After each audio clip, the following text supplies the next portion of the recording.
Ha! Fala pessoal, tudo bem? Tudo tranquilo? Seja muito bem-vindo, muito bem-vinda. Você está no PET 3, semana 3 de Física, e o tema resistência elétrica, dando continuidade ao curso de eletricidade. Mas antes de continuarmos a nossa aula, não esqueça de ativar suas notificações, inscrever no canal do Instagram para você saber a programação da semana, ter acesso à nossa plataforma onde você tem material didático, tem uma série de coisas bem legais para você estudar. E lógico, né, não esquecer que nós temos um projeto muito legal de redação toda quarta-feira, 16 horas. O nosso projeto Enem, Eu Não Erro Mais. E você que ainda não está inscrito no nosso canal do YouTube, ajuda a gente, indica para os coleguinhas, mesmo aquele mais chatinho, mais mala, para a gente chegar ao nosso 100k. Rumo ao 100k, hein, rapaziada? Conto com vocês. Ó, nossa aula começa logo depois da vinheta. Produção, faz tempo que eu não digo isso aí. Solta a vinheta.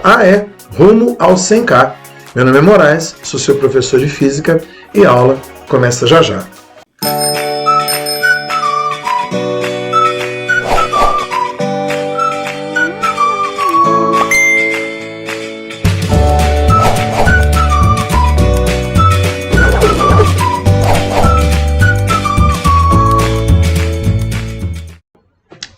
Então vamos lá, gente. A aula de hoje, né, que é o assunto da resistência elétrica, a gente vai começar com um elemento do circuito que é o que a gente chama de resistor e que ele tem uma característica interna chamada de resistência elétrica. Então, a primeira coisa que nós vamos ver é esse elemento do circuito que a gente chama de resistor. Então vamos lá. Qual a função do resistor dentro do circuito? É ele pegar parte da energia elétrica e converter em calor. A essa conversão de energia elétrica na forma de calor, nós chamamos de efeito Joule. E você tem uma série de equipamentos na sua casa que, em maior ou menor grau, convertem energia elétrica em calor, né? A sua TV, o seu carregador de celular, mas tem outros que são mais ainda visíveis essa conversão. Então, secador de cabelo, aquecedor, ferro de passar roupa, tudo isso aí representa no seu circuito um resistor. E você pode visualizar a presença de um resistor pela simbologia. Então, você tem duas maneiras de representar um resistor, por esse zigue-zaguezinho aí ou pela caixinha. Então, estou olhando o circuito lá, tem representação da DDP, da bateria, que nós já vimos. E quando você vê o zigue-zaguezinho, olha, tem um elemento aí que está funcionando como um resistor. Legal? Bom, essa característica interna do resistor, ela pode ser constante ou pode ser variável. Se ela for variável, você vai dizer que você vai ter um resistor não ôhmico. Se ela for constante, você vai dizer que seu resistor é ôhmico. Como você identifica se ele é ôhmico ou não ôhmico? Pelo comportamento do resistor quando submetido a uma diferença de potencial. Então, você pode levantar a curva característica, você pode levantar os dados do comportamento do seu equipamento. Para isso, lógico, você vai ter que ter um equipamento externo, onde você pega um pedacinho de fio, coloca na bancada, liga uma bateria de tensão variável e um amperímetro para você medir a corrente. Então, à medida que você altera a tensão, você lê a corrente, varia a tensão e você vê a corrente vai levantando essa curva característica. Se por um acaso a tensão variar linearmente, dica boa, variar linearmente, for diretamente proporcional a essa variação, você vai ter um condutor ôhmico, ou seja, se a DDP dobrar e a corrente que passa sobre o cara também dobrar, significa dizer que a relação tensão-corrente se mantém constante. E aí você vai dizer que o seu resistor tem uma resistência constante e por isso vai ser chamado de resistor ôhmico. Se por um acaso você tiver a relação tensão pela corrente que não for constante, ou seja, você dobrou a tensão e a corrente ficou 3 vezes maior, ou seja, não acompanhar a variação da tensão, quer dizer que ele não varia linearmente. E aí você tem um resistor não ôhmico. Não significa dizer que o seu resistor não tem resistência. Ela só não é constante. Show? A essa relação tensão, corrente, resistência, nós damos o nome de primeira lei de Ohm. É o que a gente vai ver daqui a pouquinho. Legal? A primeira lei de Ohm, como eu estava falando para vocês, ela vai relacionar exatamente esses elementos do seu circuito elétrico, que é a bateria, o equipamento que você tem e a corrente que atravessa o circuito. Então, tensão, resistência e corrente, elas são reunidas numa expressão que a gente chama de primeira lei de Ohm. E como é que a gente utiliza essa primeira lei de Ohm? A gente diz que a tensão, a DDP, a voltagem, é igual ao produto resistência vezes a corrente elétrica.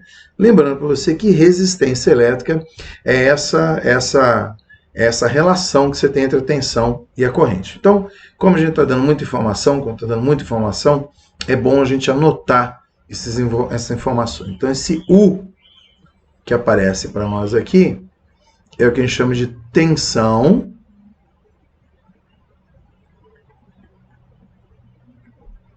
ou DDP, ou voltagem, e o R que aparece, resistência, e o I é corrente. Então, você que não assistiu às aulas anteriores, né? O U já foi batizado de tensão e o I de corrente elétrica. Lógico, você pode escrever a primeira lei de Ohm como R, resistência, tensão sobre a corrente, ou ainda que a corrente é a tensão sobre a resistência, mas que com certeza você vai escrever U igual a R vezes I, você vai escrever, onde U é a DDP. Tem muita gente que chama DDP de V. Aí muita gente utiliza aquela frase, quem vê, ri. Se só não esqueça que esse V não é um potencial, é uma diferença de potencial. É o que você encontra na tomada da sua casa. Legal? Vamos falar mais um pouquinho de resistência? E aí, nós dizemos que a resistência está aí para medir a dificuldade que cada resistor oferece à parte da corrente elétrica, e a gente define essa dificuldade como resistência elétrica. Então, note a representação de um circuito, né? Nós já falamos várias vezes, mas é bom a gente lembrar. Olha aqui, o potencial positivo maior, o menor, que é o negativo, o sentido da corrente que você tem, que é o convencional, e aqui está o seu resistor com a sua resistência. Então, vamos lá. Essa resistência elétrica pode ser dada pela tensão sobre a corrente. Você deve lembrar que a tensão, a voltagem, é dada em volt e a corrente é dada em amperes. E aí nós vamos ter uma unidade, que é o volt-ampere, que simplesmente nós vamos chamar de que mesmo, gente? Ohm. Então, qual a unidade de resistência no sistema internacional? É o ohm. Em homenagem ao Jorge Simeons Ohm, né, um cara que tem um trabalho legal aí para, né, a respeito de eletricidade. E o símbolo da resistência é a letra ômega do alfabeto grego, tá bom? Então, resistência elétrica no sistema internacional é dado em ohm e a unidade é a letra grega ômega. Show? A segunda lei de Ohm, ela trata não do comportamento da tensão que o fio fica submetido e a corrente que passa nele, mas é uma lei que ela é mais macroscópica, é uma coisa que você consegue pegar, que você consegue, de repente, inferir, dar um palpite olhando para os materiais. Então, intuitivamente, você tem noção que se você enfiar um prego na tomada, é bem possível que você tome um choque, mas se você botar um cabo de um pente, né, que é feito de plástico ou de madeira, você não vai tomar choque. Então, você já tem uma noção de que alguns elementos são condutores, outros são isolantes. Isso tem a ver com a resistividade do material. O comprimento do fio, a área do fio, influencia nessa grandeza que a gente chama de resistência elétrica. E a segunda lei de Ohm, ela reúne essas todas as informações numa expressão. Ela diz que resistência é igual a ρ vezes L sobre A. Onde L, deixa eu só colocar aqui para nós, onde L é o comprimento do fio,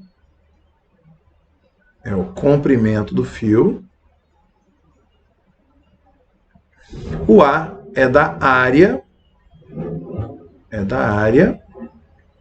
e essa letrinha grega que você está vendo aqui é o ρ da resistividade, tá? Tem até uma frase meio esquisita, mas a gente não vai falar porque se ficar gravado não é legal, tá? Mas a segunda lei de Ohm, Rho L sobre A. Você pode e deve, em exercício, quando for necessário, estabelecer relações do tipo: se os demais elementos ficarem constantes, resistência e área serão grandezas inversamente proporcionais. Se você aumentar a área, com certeza a passagem dos elétrons facilita, né? Então você diminui a resistência. Então, aumento da área, você diminui a resistência. Se você diminui o comprimento do fio, você também diminui, né, a resistência. Se você diminui a resistividade, você também diminui a resistência. Ou seja, resistência, resistividade e comprimento são grandezas diretamente proporcionais. E a área é uma grandeza que é inversamente proporcional à resistência. Moraes, eu estou achando que eu estou confundindo resistência com resistividade. Vou dar uma dica para você. Atenção na frase. É possível que o cobre e a borracha tenham a mesma resistência elétrica. Verdade. Mas não é possível que eles tenham a mesma resistividade elétrica. Com certeza, é verdade. Porque a resistência depende do material que é feito, que é a resistividade, do comprimento e da área. Então, a resistência do cobre e de um elemento feito de borracha pode até ser iguais. Você joga no comprimento, joga na área, né? Com o material também você vai mexer, então eles podem ter a mesma resistência elétrica, mas não terão a mesma resistividade, porque isso aí ela depende da característica também do metal. Eu botei uma observação que ele não depende somente do material, né? Ele também depende da temperatura. A temperatura altera características de um elemento. Por exemplo, quando aquece um corpo, você tem dilatação linear, você aumenta o comprimento. E aí você já sacou que se você mexer no comprimento do fio, você mexe na resistência elétrica dele também. Tá bom? Então, segunda lei de Ohm, é uma característica macroscópica, depende do material de que é feito, comprimento e área. Primeira lei de Ohm, do comportamento, que envolve tensão e corrente. Unidades, resistividade é ohm vezes metro no sistema internacional. Eu botei um fator de conversão aqui, só para desencargo de consciência, caso você precise, no outro exercício. Mas a resistividade é ohm vezes metro. Lembra-se, resistência em ohms e a resistividade ohm vezes metro. Vamos para a atividade 1. Fala o seguinte: chama-se gato uma ligação elétrica clandestina entre a rede e uma residência. Usualmente, o gato infringe normas de segurança, porque é feito por pessoas não especializadas. Aquele tio da gente toma cervejinha no final de semana, resolve fazer, não, eu vou consertar o chuveiro, derrubar a parede, é ótimo. Eu vou tomar uma cervejinha e faço, tomar uma caixa de cerveja é um prejuízo danado. Então vamos lá. O choque elétrico que pode ocorrer devido a um gato mal feito é causado por uma corrente elétrica que passa através do corpo humano. Considere a resistência do corpo humano como 10⁵ ohms para a pele seca e 10⁵ ohms para a pele molhada. Você já sacou que quando está molhado passa mais facilmente a corrente elétrica. Se uma pessoa com a pele molhada toca dois polos de uma tomada de 220 volts, a corrente que atravessa em amperes é. Então, utilizei a primeira lei de Ohm, U igual a R vezes I. Ele deu a tensão de 220 e a resistência com a pele molhada vale 10⁵. O 10⁵ passa dividindo, então eu vou ter 220 dividido por 1000, que vai te dar 0,22, ou, se você andar uma casinha, 2,2 vezes 10 a menos 1 amperes, você vai obter como alternativa correta a letra D de dado. E eu tenho a charge aqui horrível, mas nós vamos ler a charge. Eu não consegui. Eu ia fazer questão sem ler, mas não dá. Gato mata homem. Aí o cara pergunta, mordida? Não, fio desencapado. Esse é o tipo do humor do físico, né, gente? Ô, cruz credo, mas tá valendo. Atividade 2. Fala o seguinte. O gráfico dessa questão mostra o resultado de um experimento na qual foi medida a corrente elétrica em função da diferença de potencial aplicada entre as extremidades de 5 condutores produzidos a partir de 5 ligas metálicas diferentes, cujos resultados são rotulados de 1 a 4. Então, estou vendo 1 a 4 e, lógico, Se é aluno de escola online, você sempre olha o rodapé do gráfico, você presta atenção na diferença desse gráfico para o que nós utilizamos.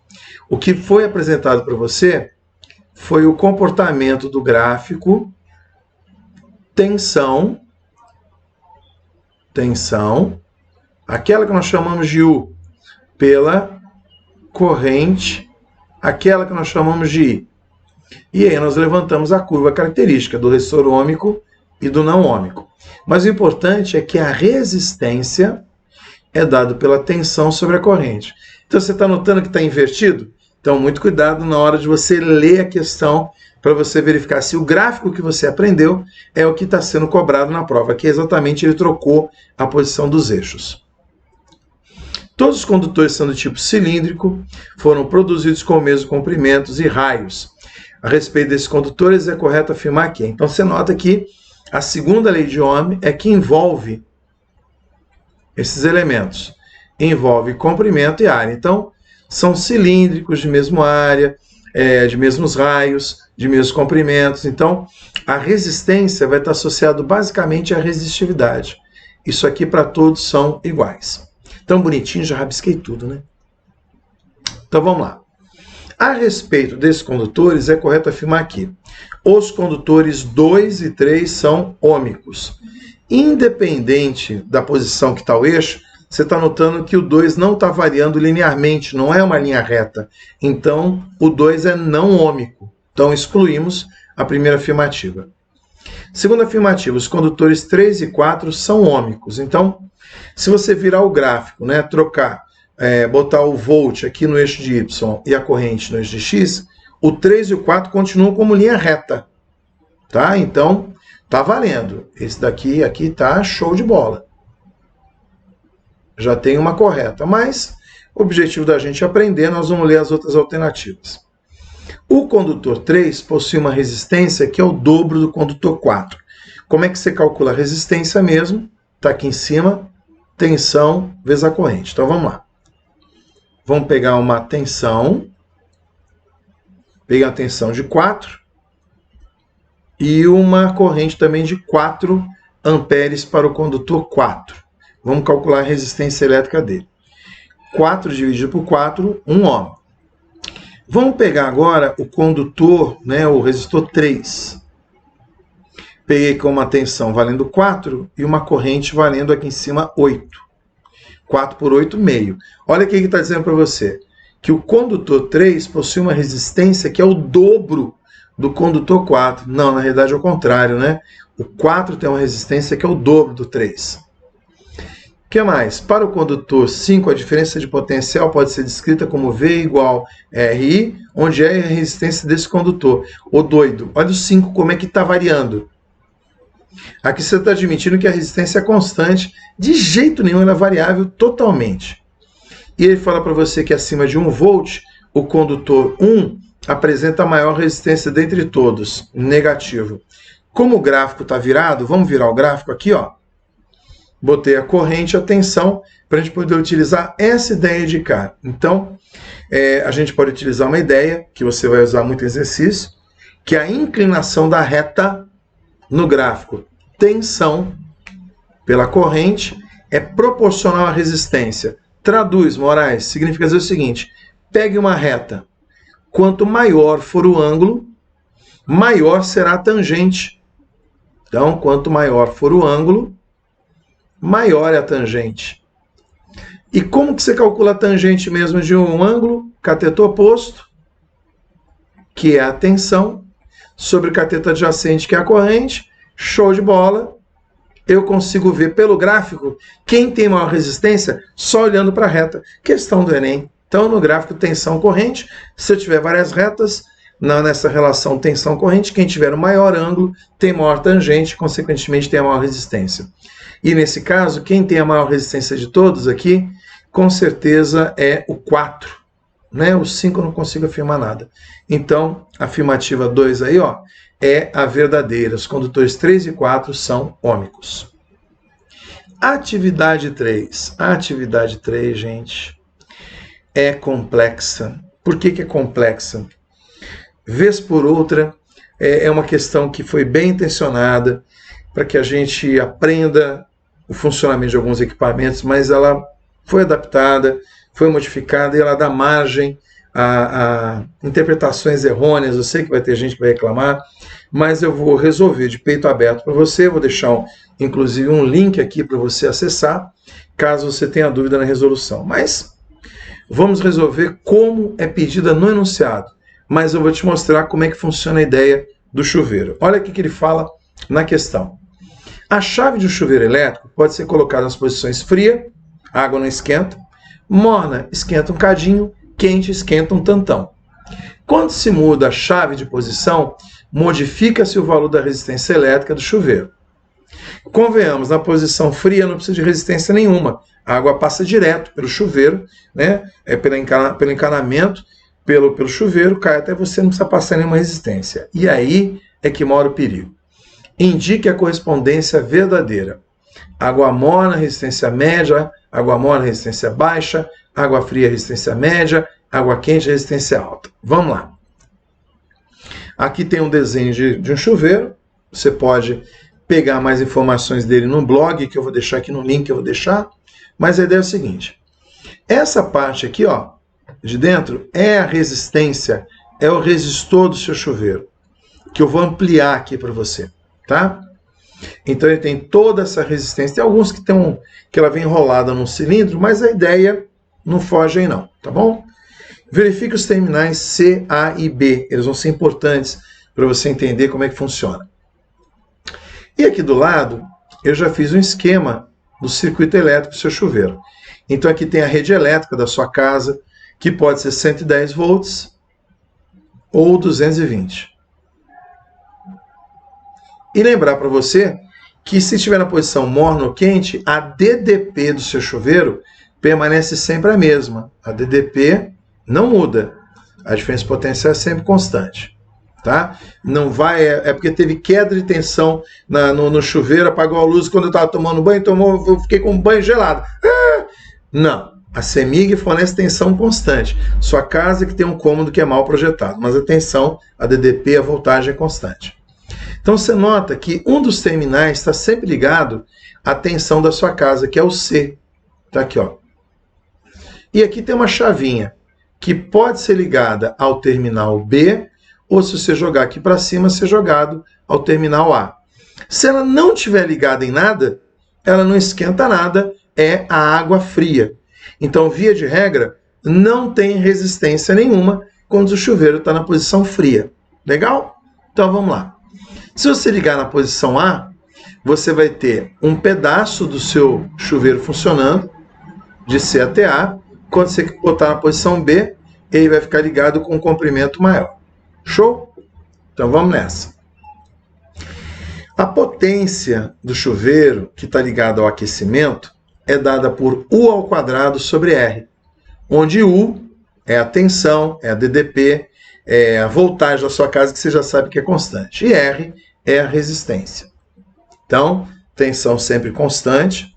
A resistência, você notou que ela pode ser o comprimento de C até A ou o comprimento de C até B. Lembra da segunda lei de Ohm? Então, resistência anda junto com comprimento. E a potência está associada ao aquecimento.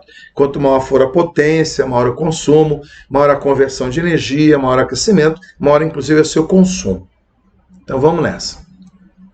Presta bem atenção que para você poder aumentar o aquecimento, eu vou ter que diminuir a resistência do seu chuveiro. O que é bem lógico. Porque se você diminuir a resistência, passa mais corrente. E se passa mais corrente, você converte mais energia elétrica, energia térmica, efeito Joule, está explicado. Então, para esquentar mais, eu tenho que ter a menor resistência. Então, vamos lá. Note que o comprimento de C até B é maior que o comprimento de C até A. C até B é grandão, C até A é só esse pedacinho aqui, ó. E pela segunda lei de Ohm, lembra da segunda lei de Ohm? Vou fazer um rabisco aqui, ó. Rho, L, A. Como a resistividade e a espessura do fio não muda, comprimento e resistência são diretamente proporcionais. Então, onde tiver o maior comprimento, tem a maior resistência. E como resistência é inversamente proporcional à potência, vai acompanhando. Com certeza, quando estiver na posição CB, você vai ter a água morna. E na posição CA, água quente. Por que mesmo? Porque onde eu tenho maior comprimento, eu tenho maior resistência, esquenta menos. Onde esquenta menos? Na posição morna. Então, se eu tivesse um chuveiro real, a posição morna apresentaria uma alta resistência, quando comparada à posição quente, que teria para nós uma baixa resistência.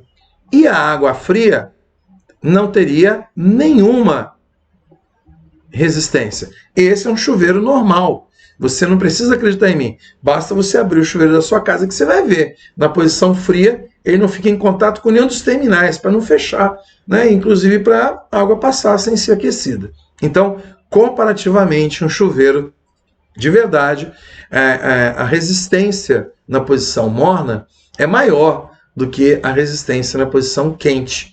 Então, se a gente olhar, você vai ver aqui, ó, água quente, resistência alta, não pode, tem que ser baixa. Água fria, resistência média, não faria sentido nenhum. Água morna, na nossa comparação, ela teria que ser alta. E não aparece para água morna nenhuma dessas alternativas. Então, não é um chuveiro da vida real. É um chuveiro que com certeza foi inventado para a questão. Então, vamos lá. Lembra da primeira lei de Ohm? U igual a R vezes I. Se a tensão da sua casa permanece sempre constante, o que nós vamos imaginar? Que para ter água fria, olha que doideira, para ter água fria, não pode ter nenhum tipo de conversão, ou seja, não pode passar corrente. Para a corrente ser igual a zero, você tem que ter a maior resistência possível. A resistência tenderia ao infinito. Seria a resistência alta. Então vamos lá. Para resolver essa questão, que infelizmente não se aproximou da verdade, para você ter água fria, seria ter que ter uma resistência alta. Para a água fria se tornar morna, e depois da morna se tornar quente. Para a água se tornar quente, tem que passar muita corrente para converter muita energia, bastante corrente, e ela teria que ter a menor resistência. Então, a água quente teria que ser baixa resistência. E nesse contexto, entre alta e baixa, a morna seria média. Então, para atender essa questão, você nota que a água quente, ela não tem em nenhuma alternativa baixa resistência. A água fria teria que ter resistência altíssima. A água morna teria que ter resistência média. A única que aparece com essa resposta, letra A. Deixei aqui embaixo, né, um link para você procurar, caso você não acredite, professor que de repente tem alguma dúvida no funcionamento, mas com certeza, se você já desmontou um chuveiro, você entende que para ter água fria eu não preciso ter resistência infinita, né? Então não ficou muito bem caracterizado, tá bom? Mas é uma opinião própria minha, não reflete o que a Escola Online pensa. Acredito que ela poderia ter sido um pouquinho mais bem formulado, mas a ideia está aí, né? Você pode conferir depois o funcionamento, tá joia? Espero que você tenha gostado, espero que você tenha curtido. Não esqueça de deixar o seu joinha, deixar o seu like, de passar para os seus colegas. Nós estamos nessa campanha dos 100K, contamos com o seu apoio aí, deixe os comentários. E não esqueça que a gente tem um projeto Enem, você está no terceiro ano, velho. Estamos aqui para te dar um projeto 100% gratuito. Você tem aula todos os dias, você tem um cursinho gratuito, você chega à tarde, abre o seu caderninho lá, copia a sua matéria do dia, aula de 45 minutos. E olha, aqui no projeto de Escola Online, você tem o que outros cursinhos não têm. Você tem um projeto de redação para você assistir semanalmente. Aula de segunda a sexta-feira, já falei para você. Material didático disponível na plataforma, ou seja, tem teoria e exercício do Enem para você estudar na sua casa. Você tem o Atualizando com o Matheus de História, sensacional, com coisas que são do cotidiano. O Enem Flix do Galvão, que está arrebentando. E outras coisinhas mais que estão vindo, hein? Você não pode perder. Olha lá, hein, gente. Conto com vocês. Professor Moraes, seu professor de Física do Escola Online. Beijão para vocês e até semana que vem, se Deus quiser. Até, gente.